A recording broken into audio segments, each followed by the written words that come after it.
요 때가 언제냐 그러니까 이제 그 요한복음에 보면 그렇게 또 자세히 나오는데, 바로 예수님께서 이제 그 예루살렘에 입성을 하시잖아요. 십자가를 지기 위해서. 그 다음 주일이 이제 그 예수님 입성하시는 그거를 기념하는 종려 주일이라고 합니다. 그래서 다음 주일은 종려 주일인데, 그래서 이제 예수님 입성하기 직전에 여기 베다니에 예수님이 자주 가시는 동네인데, 여기에서 이제 이 마리아 마르다 나사로 그 남매를 만나는 그 장면이 나옵니다. 그래서 여기는 이제 예루살렘에서 한 2마일밖에 안 떨어졌기 때문에 여기서 그런 일이 있고, 그리고 나서 이제 그 다음 날 예루살렘에 입성을 해요. 나귀 타고 예루살렘에 들어가게 되십니다. 그때 있었던 사건이지요. 혹시 여러분 그 아십니까? 그 세상에 많은 새들이 있잖아요. 새, 짹짹하는 새들, 날아다니는 새들 중에서 가장 부자 새가 있대요. 가장 부자 새가 어떤 새인지 아십니까? 새 중에 가장 부자. 응? 백조래요, 백조. 백조. 예. 그 백조가 가장 부자 새인데, 제가 생각해 보니까는 제가 이제 내가 내 인생에서 가장 부자였을 때가 언젠가, 내가 결혼할 때였어요. 그때 내가 백조였어요. 네, 실업자였단 말이에요. 아직까지 안 와닿으시는가 봐. 이제 집에 가서 오늘 저녁에 잘 때 이제 깨달아져서 웃는 사람도 나올 것 같은데, 근데 이 베다니라는 이름이, 이게 베스가 집이라는 뜻이잖아요, 히브리어로. 근데 이게 가난한 사람들의 집이라는 뜻입니다, 베다니. 그러니까 동네 이름이 가난한 자의 집이니까 이 동네가 백조들이 많았겠지요. 그만큼 가난한 동네, 그렇게 우리가 볼 수 있고, 거기에 나사로하고 그 다음에 마리아 마르다의 남매가 그렇게 살고 있었고, 오늘 예수님을 위해서 음식을 준비한 이 집은 그 6절에 보니까 베다니에서 나병 환자 시몬의 집에 계실 때 이렇게 돼 있어요. 누구요? 나병 환자 시몬. 왜냐하면 그 당시 시몬이라는 이름은 너무 흔해가지고, 그냥 뭐 옛날에 우리나라 뭐 철수집 이렇게 되는 거라서 나병 환자, 시몬 중에 나병 환자. 그러니까 결국 이게 무슨 얘기냐면 이 집의 주인이 나병 환자였다는 얘기예요. 그래서 어떤 학자들은 이 가난한 동네가 나병 환자들이 주로 살았던 동네이지 않았을까, 그렇게 보는 분들도 있습니다. 근데 이 나병 환자는 어떤 나병 환자니까 예수님이 고쳐주신 나병 환자예요. 이 사람 집에서 이렇게 모이게 되고 그렇게 되는데, 그러니까 이게 참 그런 거잖아요. 고침받은 인생, 그 당시 나병 환자는 사형 선고 받은 거 마찬가지입니다. 그 불치의 병이었고, 그 성경에서 나병은 죄의 상징적인 거예요. 모든 사람에게서 이제 떨어져야 되고, 동네도 못 들어오고 집에도 못 돌아오고, 영원히 버려진, 눈, 코, 입이 다 썩어가지고 썩어서, 진짜 몸이 썩어서 죽어가는 그런 인생이지요. 이런 인생이 예수님이 고쳐주시니까 그 사람 집이 예배 장소가 되는 이런 놀라운 이제 변화가 일어나는 걸 우리가 볼 수가 있습니다. 그리고 참고로 여러분 성경을 보다 보시면은 마태, 마가, 누가, 요한 이 사복음서에 다 이 마리아라는 어떤, 여기는 지금 이름이 등장 안 하지만 요한복음에 보면 마리아가 분명하거든요. 그래서 예수님 앞에 이렇게 이렇게 나더향, 그 옥합을 깨뜨리는 그런 장면이 그 사복음서에 다 나와요. 근데 이제 이걸 정리를 안 해놓으면 헷갈립니다. 그래서 오늘 딱 정리를 하시면은, 그렇게 예수님의 발에 이 향유를 부은 분은 두 분이에요. 두 명의 여자인데, 마태, 마가, 요한 복음에 나오는 여자는 한 사람입니다. 마리아예요. 마리아, 나사로의 여동생 마리아.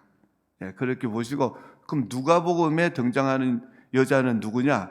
이 여자는 죄 많은, 그 동네 죄 많은 여자, 그러니까 장녀였겠지요, 그 당시로. 죄가 많은 여자가 울면서 와서 예수님의 발에 향유를 붓는 사건이 나오는데, 이 여자는 다른 여자예요. 어떻게 아느냐? 근데 성경에 보면 그 여자가 간 집도 시몬의 집이에요. 누가복음에 보면. 근데 거기는 문둥병자 시몬이 아니라 바리새인 시몬이라고 합니다. 그러면 바리새인이 문둥병자였을 수 있지 않느냐? 그게 말이 안 되는 것이 이 바리새인 시몬이 살았던 데는 갈릴리예요. 갈릴리에서 있었던 사건. 지금 여기는 베다니는 어디입니까? 유대 땅이에요. 바로 예루살렘 있는 땅입니다. 그러니까 예루살렘하고 갈릴리는 완전히 다른 동네예요. 그러니까 다른 동네에서 다른 시간에 다른 집에서 다른 여자가 그렇게 했다. 그렇게 이제 정리가 되셨을 거라 봅니다. 가룟 유다는 그 제자들 중에 제일 신임 받는 사람이었나 봐요. 얼마나 위선적인 사람인지 하여튼 그 겉으로는 굉장히 어렵게 보였나 봐요. 그래서 이 제자들이 그 돈보따리를 맡겨놓은, 오늘날로 얘기하면 재정부장이에요. 그래서 그리고 또 그때 유월절이 바로 이제 이 시기가 유대인들은 그때 구제를 많이 할 때라고 합니다. 전통적으로. 그러니까 구제도 해야 되지요. 그런데 요한복음에 보면 이 말을 한 가룟 유다의 속셈까지 나와 있어요. 이 말을 한 것은 가난한 자들을 불쌍히 여긴 것이 아니라 이 사람은 도둑놈이라 그 돈계에 있는 돈을 훔치는 자라, 이렇게 표현이 나와 있습니다. 그러니까 300데나리온이나 되는 그 값진 향료를 팔아가지고 헌금을 해줬으면 자기가 또 적당하게 좀 빼돌리고 이렇게 했어야 되는데 여기가 기회가 없어진 거죠. 그런데 이 가난한 사람들을 팔아가면서 어려운 척 하는 겁니다. 그래서 분개하고 그러는 거죠. 여러분, 이 마리아처럼 진짜 하나님 앞에 이렇게 헌신을 하는 분들 있잖아요. 그러면은 그렇게 못하는 분들, 또 욕심 많은, 이런 질투가 많은 사람들은 꼭 비판을 하게 돼 있어요. 그래서 여러분들이 하나님을 섬기다가 막 정말 너무너무 섬기다가 다른 사람들이 그래서 여러분들을 비판하고 비난하면 감사하십시오. 하나님 알고 계시는 거예요, 그게. 그렇게 어렵게 살려고 하는 자들은 반드시 비판과 비난을 받게 되어 있다, 안 되어 있다? 되어 있다. 그래서 예수 이름으로 고난을 받고 비난받으면 기뻐하라. 하늘에서 상이 크다고 말씀하셨습니다. 이렇게 진정한 헌신이 그 욕심 많은 사람의 눈에는 낭비로 보이는 거예요. 교회를 하다 보면 이런 경우들이 가끔 있습니다. 정말 저 같은 경우도 그래요. 나 우리 집에 지금 바닥이 꺼지든 말든 그냥 살 수 있어요. 곰팡이여서라도 그냥 살아요. 교회에 뭐가 고장나고 문제가 있다. 근데 그걸 성도들이 안 고치고 그냥 보고 있다. 그건 미칠 것 같아요. 그건 아니라는 거예요. 그러니까 이 마리아의 마음은 그런 마음이었어요. 마리아한테는 더 귀한 걸 못 드려서 답답할 뿐이지 전혀 아까운 마음이 없단 말이에요. 하나님을 섬기는 마음 그래야 될 줄 믿습니다.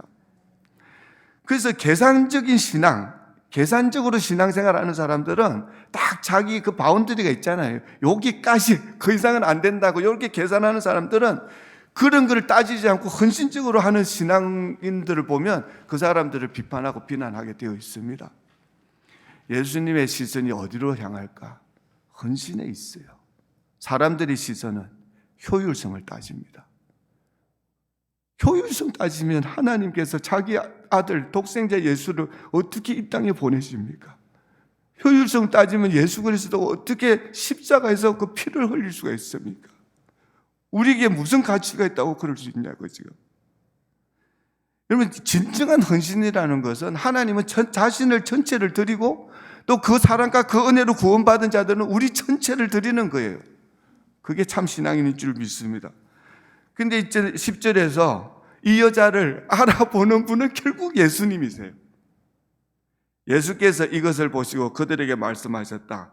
왜 이 여자를 괴롭히느냐? 그는 내게 아름다운 일을 하였다. 오늘 말씀의 제목, beautiful thing. 그리고 일반적으로 good work 이렇게 번역을 하고 있습니다. 아름다운 일을 하였다. 이게 예수님의 반응입니다. 여러분, 사람이 이 땅에서 할 수 있는 가장 아름다운 일이 진짜 뭘까요? 남을 위해서 죽는 겁니까? 그럴 수 있어요. 약한 사람을 돕는 것입니까? 그럴 수 있어요. 그런데 여러분, 하나님이 우리를 창조하신 진짜 목적이 뭐라고요? 우리가 다른 어떤 피조물하고도 다른 이유가 뭡니까? 인간만이 할 수 있는 것이 예배인 줄 믿습니다. 하나님은 예배받기에 합당하신 분이에요. 하나님은 우리를 예배자로 창조하셨습니다. 그런데 죄가 들어오니까 이 예배자가 어떻게 되지요? 타락해버린 거예요. 그래가지고 살아계신 하나님을 예배하던 이 영광스러운 우리가 직분을 가진 우리들이 타락하고 난 다음에는 하나님을 알지 못하고 오히려 세상에 있는 피조물도 우리가 다스려야 될 대상들의 종이 돼가지고 물질의 노예가 되고 돈을 섬기고 이렇게 돼버린 거죠. 그러니까 이 그 진화론자 있잖아요. 무슨 그 진짜 아메바 같은 것이 어떻게 이렇게 발전돼 가지고 원숭이가 되고 원숭이가 이 고등동물 사람이 됐다. 진짜 멍청한 소리예요. 인간은 진화된 게 아니라 태보된 겁니다. 천사 같은 인간이 영적인 존재가 육으로 타락했는데 이게 무슨 진화예요, 이게? 꼭 원숭이 같은 사람들이 원숭이 같은 말을 하는 거예요. 그리고 원숭이처럼 사는 거예요. 원숭이 앞에 가서 여러분 진짜 원숭이들이 입이 터 있는 날이 올 거예요, 아마. 원숭이들이 인간 닮았다는 말을 제일 싫어하는 거예요. 그래서 원숭이보다도 못한 인간들이 무슨 원숭이, 훌륭한 원숭이들을 갖다가. 여러분, 예수님만은 마리아를 진심으로 이해하셨어요. 왜? 예수님을 이해한 분도 마리아밖에 없었습니다. 우리 행동이 우리 마음을 드러내는 줄 믿습니다. 그래서 오늘은 이 마리아하고 유다, 성경이 딱 그렇게 극명하게 대비하고 있잖아요. 한 여인은 향유를 부어갖고 예수님을 사랑하는 걸 표현했고, 근데 한 제자는 자기 야단쳤다고 화나가지고 나가서 바로 대제사장 찾아가가지고, 야, 내가 예수 팔게, 너 얼마 줄래? 은 30에 예수 팔기로 그렇게 해버리잖아요. 진정한 사랑은 계산을 할까 안 할까? 엄마가 애를 낳아서 키우는데 계산적으로 키웁니까? 우리도 그랬어요. 애들 키우면서 너 절대 이제 어른이 되면은 하나님 앞에 11조하고 부모한테도 11조 해야 된다. 이렇게 이제 교육을 해서 세뇌를 시켜서 키우긴 했어요. 그렇다고 해서 애들이 나한테 11조 보냅니까? 안 보내요. 그럼 안 보낸다고 내가 뭐라 합니까? 그냥 말이 그런 거지. 부모는요, 계산하지 않아요. 진짜 나중에 내 노후를 위해서 노후 대책으로 애 키운 사람이 있으면 해결하셔야 돼요. 그건 잘못입니다. 부모는 그런 마음으로 애를 키운 거 아니에요. 그냥 사랑하니까 키운 겁니다. 나의 전체를 다 줘도, 내 목숨을 줘도 아깝지 않은 게 그게 자녀라는 얘기죠. 하나님의 사랑은 그런 사랑인 줄 믿습니다. 이 사랑 안다면 우리가 하나님을 향한 우리 사랑도 계산이 돼서는 안 되는 거죠. 그래서 예배가 뭡니까? 예배는 희생을 동반한다. 희생 없는 제사는 없습니다. 예수님은 이런 예배를 아름다운 일이라고 말씀하신 거예요. 마리아 입장에서 최선을 다해서 자기가 가진 최고의 것을 가지고 하나님 주님 앞에 이렇게 내어드리고, 그리고 향유보다 더 비싼 게 뭐예요? 자기 머리털이에요. 그 당시 여인들은 절대 사람들 앞에서 머리를 풀지를 않았대요. 그러니까 그 여자의 그게 그 정체성 같은 거예요. 자존심이에요. 그런데 그 머리카락을 풀어서 그 머리카락으로 주님의 발을 닦았다는 건요, 정말 최대한으로 낮아진 겁니다. 예배는 그겁니다. 가장 높은 분에게 내게 있는 가장 최고의 것을 가지고 가장 낮은 자세로 나가는 것. 그게 예배라고 말씀하셨고, 예수님은 그걸 아름다운 일이다 이렇게 표현하십니다. 그리고 11절에 예수님께서 가난한 사람들은 늘 너희와 함께 있지만 나는 늘 너희와 함께 있는 것이 아니다. 이제 나는 간다. 이 말씀을 하시는데, 여러분, 기회가 날마다 와요, 안 와요? 섬길 기회도 날마다 오는 거 아닙니다. 이 아름다운 일은 타이밍이 중요해요. 저는 이제 나이가 드니까 그게 막 너무 진짜 피부로 느껴져요. 그래서 이제는 내가 정신을 차립니다, 요즘은. 좋은 일이든 나쁜 일이든 내게 무슨 사건이 생기면요, 이거 진짜 내가 하나님 주신 기회라고 생각해요. 그러니까 어떤 놈이란다. 어떤 사람이 나를 열받게 막 진짜 억울하게 만들고 화를 나게 만들었어. 옛날 같으면 쉐리 그냥 받아버리든지 그냥 막 찢어버리든지 막 나도 그냥 진짜 말로 온 거 데려온 거 말로 하여튼 갚아주고 했었어야 되는데 지금은 화내기 전에 생각해요. 하나님이 또 나를 테스트 하시는구나. 이거 기회다. 이번엔 내가 좀 멋있는 사람 돼보자.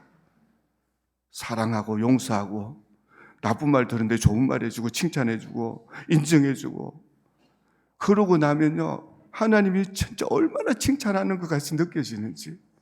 이게 내가 안 되는데 내 안에 계신 성령은 하십니다. 저는 내 안에 있는 새로운 속성을 주셨다는 것이 이게 진짜 성품이라서 그냥 내가 이제 옛 생각 버리고 진짜 새 속성, 좋은 성품, 갈라디아서 5장 22절에 있는 뭐 그런 9가지 성령의 열매, 성품 이런 걸로만 생각했었어요. 그래서 노력을 많이 했는데 안 되더라고. 최근에 깨달았습니다. 내 안에 주신 새 속성은 그런 띵이 아니야. 뭐 어떤 성격, 성품 그게 아니야. 내 안에 주신 새 속성은 예수 그리스도이십니다. 내 안에 사는 이가 예수예요. 그래서 내 옛사람이 드러나면 나는 내 욕심만을 위해서 살게 돼요. 근데 내 안에 계신 예수 그리스도가 나 대신 드러나면 모든 것은 사랑이 목적이 되어버려요. 이게 우리가 하는 게 아닙니다. 내 안에 계신 예수가 그게 색속성이에요. 이게 지금 설교가 또 그쪽으로 나가면 안 되니까 다음에 또 그거 갖고 설교를 한번 하고 그죠? 그래서 여러분 그걸 얘기한 겁니다. 타이밍이 중요해요. 마리아는 이 기회를 안 놓쳤습니다. 그래서 12절에 이 여자가 내 몸에 향유를 부은 것은 내 장례를 치르려고 하는 것이다. 예수님이 여러분 지금 6절부터 읽었지만 그 앞에 또 보면요 제자들은 안 믿는데 오히려 제사장들은 믿고 그래요. 예수님이 지금 예루살렘에 올라가시는 목적 이런 거 이유 오히려 제사장들이 더 잘하는 것 같아. 그래서 예수님은 정말 끊임없이 말씀하셨어요. 나는 만인을 위해서 십자가에서 진짜 유월절 어린 양으로 죽어서 만인을 구원해야 된다. 나는 십자가에 가야 된다. 죽어야 된다. 이 얘기를 계속 하지만 왜 못 알아듣습니까? 제자들은. 각자 자기 마음에 욕심이 다 있고 예수님이 이제 올라가시면은 이제 로마 다 쫓아내고 이스라엘 회복시키시고 그 가룟 유다 같으면 자기는 재무장관 되는 것이고 하여튼 자기들의 꿈과 야망으로 꽉 차 있기 때문에 예수님 무슨 말을 해도 안 들리는 거죠. 이해를 못 합니다. 지금 이제 예루살렘에 들어가면 일주일 안에 지금 이제 십자가를 지실 이 상황에서 마지막으로 말씀하셔도 못 알아들어요. 근데 누가 알아듣습니까? 마리아가 알아들어요. 성경에 마리아는 항상 언제 나타납니까? 마리아가 등장할 때는 항상 예수님의 발 앞에서 말씀 듣는 장면으로 나와요. 누가복음 10장에서도 그렇게 또 나옵니다. 거기도. 하여튼 이렇게 마리아는 말씀을 너무 이렇게 예수님 앞에서 사모하고 듣다 보니까 이해를 했나 봐요. 6월절 어린 양으로 예수님이 이제 예루살렘 들어가시면 죽으신다는 이걸 깨달은 거예요, 마리아가. 그 그리스도의 죽음 앞에서 아까울 게 뭐가 있습니까? 이 기회를 놓칠 수가 없는 거죠. 그래서 예수님은 그걸 아신 겁니다. 지금 이거는 내 장례를 치르러 가는 거다. 그래서 이 참된 헌신도 교회 헌신도 그렇고 모든 다른 사람 이웃을 섬기는 헌신도 그렇고 억지로 해라면 할 수가 없어요. 그리고 억지로 하는 사람들은 번아웃 되는 거죠. 그리고 또 무슨 일을 좀 해놓고는 안 하는 사람 갖고 또 탓해요. 얼마나 그런 일들이 많습니까, 여러분? 참된 헌신은 복음을 이해한 사람들이 해야 돼요. 예수 그리스도의 십자가의 복음을 모르면은 아무것도 하지 말고 그냥 가만히 대접만 받으시면 됩니다. 억지로 하면 안 돼요. 복음을 혼잡하게 만들면 안 돼요. 언제 헌신해야 되느냐? 복음이 이해되었으면 하십시오. 그러면은 문제가 없어요. 번아웃 안 됩니다, 절대. 그래서 13절에 보니까 예수님은 또 이 마리아를 이렇게 축복하세요. 내가 진정으로 너희에게 말한다. 온 세상 어디서든지 이 복음이 전파되는 곳에서는 이 여자가 한 일도 전해져서 그를 기억하게 될 것이다. 그래서 올해도 부활절을 앞두고 이 마리아 얘기를 제가 하잖아요. 이게 주님이 하신 말씀대로 제가 순종하니까 이렇게 얘기하는 겁니다. 복음 전파. 주님은 우리 헌신을 기억하실까 안 하실까? 기억하세요. 기억하십니다. 여러분 정말 우리 중에서도 더 늙어갖고 막 이제 진짜 아무것도 못하기 전에 조금이라도 여러분께서 건강과 또 이런 여유가 있을 때 선교지 좀 다녀오시기 바랍니다. 선교지 좀. 정신 복잡하고 하여튼 여러 가지 막 그냥 골치 아프고 속에서 막 그냥 화가 부글부글 끓고 그냥 막 모든 것이 회의가 오고 막 그냥 다 때리 죽이고 싶고 막 이러잖아요. 그럴 때 선교지 가보세요. 가서 봉사 좀 해보십시오. 감사가 그냥 올라올 거예요. 이런 곳에서 선교사님들은 이렇게 고생하고 있구나. 나는 뭐냐 지금. 이런 생각 좀 하고 그러려면은 선교지도 좀 다녀오시고 그래가지고 선교가 내 체질에 맞다. 그럼 그냥 선교사로 가버리시고 그러시면 돼요. 이럴 때에 이제 14절에 이제 완전히 분위기가 바뀐 마리아 얘기는 여기서 끝났고 그 다음 14절 가룟 유다가 등장해요. 그때 12제자 가운데 하나인 12제자입니다. 예수님의 12제자 12제자 중에 이런 사람이 있었다는 거예요. 가룟 유다라는 자가 대제사장들에게 가서 이렇게 말하였다. 내가 예수를 여러분에게 넘겨주면 여러분은 내게 무엇을 주실 작정입니까? 내가 예수 팔면 당신들 내게 뭐 주실 거냐? 그들은 유다에게 은돈 30립을 세마여 주었다. 여러분 이 가룟 유다가 배신하는 게 나오는데 유다야라는 이름 있잖아요. 이게 히브리어 뜻이 하나님을 찬양한다는 뜻이에요. 얼마나 좋은 뜻입니까? 근데 제가 그 웹스터 사전 찾아봤어요. 주다스 영어로 치니까는 거기 웹스터 사전에 데피니션이 이렇게 나와 있어요. 친구를 배신한 놈. 주다스의 뜻입니다. 원래 뜻은 하나님을 찬양인데 이 유다의 이름이 배신과 반역의 대명사가 되었어요. 오늘날 사람들이 딸을 놓으면 마리아로 지어요. 그죠? 메리라고 짓고 그런데 아무도 자기 아들 이름을 주다스, 유다라고 혹시 여기 유다 있으면 죄송합니다만 하여튼 보통 안 짓는다 그래요. 유다라고는. 예. 왜냐하면 친구를 배신하는 놈이니까. 예. 그렇게는 안 지어요. 근데 왜 유다가 배신했을까? 자기 욕심이 안 이루어질 걸 알았거든요. 그리고 예수님한테 실망한 겁니다. 그런데 또 마리아 때문에 자기가 또 야단까지 맞았어. 얼마나 지금 쪽팔렸을까? 그러잖아요. 그 당시에 뭐 남자와 여자는 카운트도 안 하던 시대예요. 근데 여자가 뭐 이거 하나 했다고 자기가 좀 꾸지렀다고 그럼 예수님이 그래도 자기 선생님은 제자 편을 들어줘야 되는데 아니 이런 여자 편을 들어주고 막 너무 아름다운 일을 했다. 네가 한 일은 그냥 막 복음이 전화될 때마다 너는 이렇게 같이 전해질 거다 뭐 이렇게 칭찬하니까 가룟 유다가 얼마나 자존심 상했을까. 그런 거를 우리가 생각할 수 있죠. 여러분 가룟 유다는 3년 동안 예수님을 따라다녔어요. 그렇지만 한 번도 예수를 사랑한 적이 있을까 없을까? 사랑한 적이 없어요. 오늘날 이런 크리스찬이 얼마나 많을까? 근데 저는 이런 분들에 대한 어떤 실망감이 아니라 불쌍한 생각이 들어요. 정말 불쌍하지 않습니까? 주님을 사랑하지 않으면 세상으로 나가야지요. 그러고 그냥 한 번밖에 없는 인생 그냥 내 멋대로 살다가 가버려야지. 어차피 지옥 갈 건데 왜 이것도 아니고 저것도 아니면서 그렇게 살아가냐 말이지요. 아니 세상에서 죄를 막 지은 사람들 나 같은 사람은요 어느 날 회개하고 돌아와요. 진짜 죄를 깨달고 돌아올 수는 있지만 어정쩡하게 교회 다니는 사람들이 자기가 어려운 줄 아니까 내가 무슨 죄가 있냐 이러니까 회개할 기회도 없다니까요. 그러니까 주님을 사랑하는 마음이 없으면 때려치우고 나가가지고 죄를 팍팍 지어버려 그냥. 그래서 어느 날 죄인이 좀 깨달아지면 하나님 은혜가 임할 겁니다. 나 같으면 그렇게 하겠어요. 외식적으로 가식적으로 의식적으로 형식적으로 종교인으로 살다가 지옥 갈 때 그때 후회하지 말고 말이에요.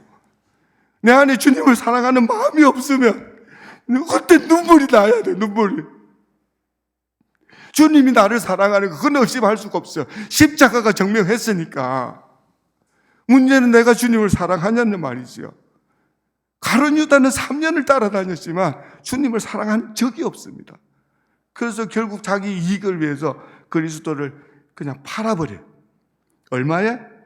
30냥이 뭐냐 이거죠. 이게 예언적인 겁니다. 당시 종 한 사람의 값이었어요. 마리아는 1년치 노동값. 아니, 오빠 나사로가 죽었을 때도 그거 숨겨놓고 안 꺼낸 사람이에요. 마리아가. 그만큼 아껴둔 거예요. 오빠 장례식 때도 아껴둔 걸 갖다가 주님의 장례식을 앞에 두고 그냥 그 밀봉을 뜯고 다 부어버리는 거예요. 복음은 뭐라고요? 복음은 그리스도의 전부를 받은 사람이 내 자신의 전부를 드리는 거. 그게 복음이에요. 그래서 복음을 살아내야 돼요. 이해하고 뭐 그게 아닙니다. 얼마나 가짜가 많은지 몰라요, 여기에? 여기는 말고 하고 싶은데 있잖아요, 근데. 나는 모르지만. 지금 나 쳐다보는 사람들 중에 있을 것 같아서 무서워서 못 쳐다보겠네, 이제. 째려보는 사람들이 있어요. 나는 아니라고. 그 사람이야. 지금 제가 한 말이 부담이 안 되는 사람은 구원받은 사람이에요. 확실해요. 주님을 사랑하는 사람들은 부담 안 돼. 차라리 이런 말 하는 게 시원할 거야. 그러나 이 말이 너무 진짜 기분 나쁘고 이게 나 다시는 안 나오겠다. 그러면 나한테 감사해야 돼요. 오늘 알았잖아, 오늘. 내가 지금 주님을 사랑하지 않는다는 걸. 근데 나는 주님도 사랑하고 세상도 사랑하는데 그건 나도 몰라요, 이제. 그건 여러분이 알아서 하셔야 돼요. 여러분, 우리가 장례식 할 때 마지막에 하는 게 하관식 아닙니까? 하관식 때 뭐 하지요? 이렇게 화환 세워놓은 데서 막 또 일하는 분이 막 열심히 가서 장미를 다 뽑아요. 장미 다 뽑아가지고 거기 온 사람들 이제 하나씩 다 나눠줘요. 나눠주면 뭐합니까? 이제 무덤에, 이제 땅속에 들어갈 마지막 장면에서 관 위에다가 장미를 하나씩 놓는 거예요. 나도 맨날 그렇게 하면서 할 때마다 미안한 마음이 드는데 무슨 마음이냐 하면은 왜 죽기 전에 주지? 장미 줄 거면 죽기 전에 줘야지. 살아있을 때는 장미 한 송이 안 주놓고는 돌아가시니까 장미를 그렇게 막 얹어놓고 그럽니까? 여러분, 옆에 계신 분들한테 살아있을 때 나는 장미 주겠다 생각하십시오. 내가 그래서 오늘 설교 준비하다가 회개했습니다. 내가 우리 집사한테 장미 준 적이 있느냐? 있어요. 언제? 다른 사람이 나한테 이렇게 장미 꽂아주면 그거 이제 시 끝나고 가서 줬어요. 난 내 돈으로 사서 내가 장미를 바치고 돌아가시기 전에.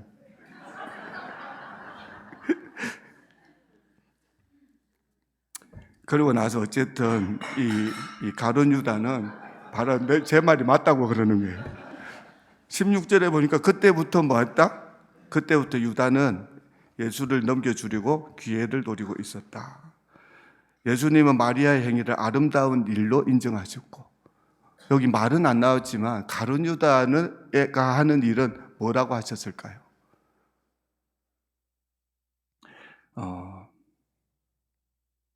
저와 여러분은 이제 얼만큼 살아왔는지 뭐 각자가 알고, 저도 이제 64살이니까 이제 앞으로 남은 인생은 지금까지 살아온 것보다는 훨씬 짧겠지요. 뭐 절반이나 살라나 모르겠는데, 아무튼 64년을 살면서 정말 마리아가, 적어도 마리아는 성경에 기록됐잖아요. 마리아가 몇 살까지 살았는지 모르지만 마리아는 적어도 이 십자가를 앞에 두신 예수님의 발에 자기가 가진 것 중에 가장 귀한 옥합 깨뜨려서 그거 붓고 머리털로 씻는 그거 한 번 했잖아요. 그러면 나는 지금까지 살아오면서 정말 주님께 기억될, 내가 기억한다기보다 정말 주님이 아름다운 일이라고 인정해주고 기억될 만한 그런 그 아름다운 일이 내 인생에 있었는가? 오늘 제가 그런 생각을 하게 돼요. 정말 그런 헌신이나 그런 멋있는 일이 있었는가?